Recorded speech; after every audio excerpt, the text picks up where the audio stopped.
ব্যারাকপুরের পর এবার মথুরাপুর, কংগ্রেস সিপিএম জোটে জট, একতরফা প্রার্থী ঘোষণায় ক্ষোভ বিধান ভবনে বর্তমান। ভিডিওটি শেষ পর্যন্ত দেখুন। চ্যানেলে নতুন হলে সাবস্ক্রাইব করুন, পাশে থাকা বোতামটি বাজিয়ে দিন। মথুরাপুর আসনে প্রার্থী ঘোষণা করেছে সিপিএম দল।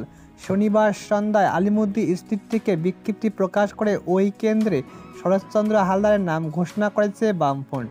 এই ঘোষণার পর কংগ্রেস সিপিএম জোটে নতুন করে জটিলতা শুরু হয়ে গিয়েছে।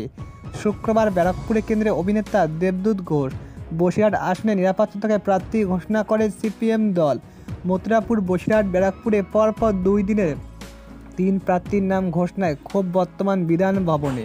প্রদেশ কংগ্রেস একটি সূত্রে দাবি করেছে, কোনো রকম আলোচনা ছাড়াই ওই আসনগুলিতে এককভাবে প্রার্থী ঘোষণা করে সিপিএম নেতা, যা কোনোভাবে মেনে নেওয়া যায় না। কারণ জোট আলোচনায় ব্যারাকপুর, বসিরহাট, মথুরাপুর আসনে প্রার্থী দেওয়ার ইচ্ছা প্রকাশ করেছে কংগ্রেস। এক্ষেত্রে জোটের শরিকদের সঙ্গে কোনো আলোচনা না করে প্রার্থী দেওয়ায় নতুন করে জটিলতা শুরু হয়ে গিয়েছে। সোমবার লোকসভা ভোট সংক্রান্ত নিয়ে একটি বৈঠক করে প্রদেশ কংগ্রেস পর্যবেক্ষক গোলাম আহমেদ মীর। সেই বৈঠকে প্রদেশ কংগ্রেস সভাপতি অধীর রঞ্জন চৌধুরী ছিলেন। ওই বৈঠকে সিপিএম একতরফা প্রার্থী দেওয়ায় ইতিমধ্যে ক্ষোভ প্রকাশ করেছে। প্রদেশ কংগ্রেস নেতার সংগঠনের ইনচার্জ নিলয় প্রামাণিক বলে, মথুরাপুর আসনে প্রদেশ কংগ্রেস লড়ার সিদ্ধান্ত অনেকটাই নিয়ে ফেলেছে। দিল্লির নির্বাচনী কমিটি সেই প্রস্তাব মেনে নিয়েছে। খুব শীঘ্রই দিল্লি থেকে মথুরাপুর আসনে প্রার্থী ঘোষণা করতে পারে।